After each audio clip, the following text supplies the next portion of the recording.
دنیا کا جوڑا۔ اسی دوران میں سورج ڈوبنے لگا اور ایک بہت خوبصورت منظر نگاہوں کے سامنے آ گیا۔ میں نے غور کیا تو دیکھا کہ سورج ڈوبنے کے ان حسین لمحوں میں 3 عجیب باتیں ایک ساتھ ہو رہی تھیں۔ افق پر زمین و آسمان مل رہے تھے اور آسمان کے پردے پر دن کی روشنی اور رات کی تاریکی مل رہی تھی۔ میں نے نیچے نظر ڈالی تو ساحل پر سمندر کا پانی زمین کی خشکی سے مل رہا تھا۔ میں چونکہ مسلسل نقشہ دیکھ رہا تھا، اس لیے مجھے یہ اندازہ ہو گیا کہ ہم اس وقت بحیرہ عرب سے ہندوستان میں داخل ہو رہے ہیں۔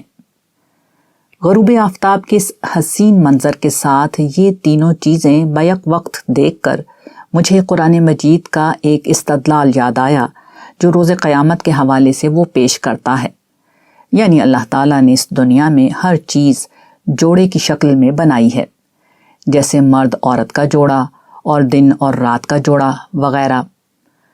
جوڑے کا ہر رکن دوسرے کے بغیر ادھورا ہے اور اس سے مل کر ہی اپنا مقصد پورا کرتا ہے، جیسے مرد اور عورت مل کر ہی انسانیت کے سفر کو آگے بڑھاتے ہیں۔ اس لمحے مجھے یہ لگا کہ یہ تینوں جوڑے یعنی دن و رات، زمین و آسمان اور دھرتی اور سمندر آپس میں مل کر یہ پیغام دے رہے ہیں کہ دنیا اپنے جوڑے یعنی آخرت کے بغیر بالکل ادھوری ہے۔ آخرت کی جزا و سزا کے بغیر دنیا کا امتحان ایک کار عبث ہے۔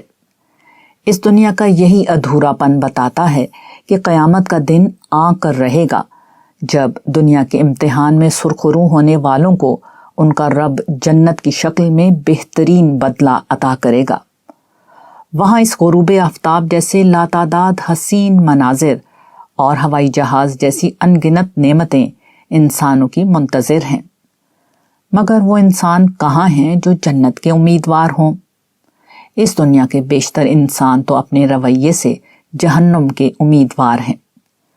کاش انسانوں کو کوئی بتا دے کہ زندگی کا سفر بہت جلد آخرت کی ابدی منزل پر پہنچ کر ختم ہونے والا ہے، جہاں جنت جیسی بے مثال نعمت ان کی منتظر ہے اور وہ اپنی غفلت میں اس کو کھو رہے ہیں۔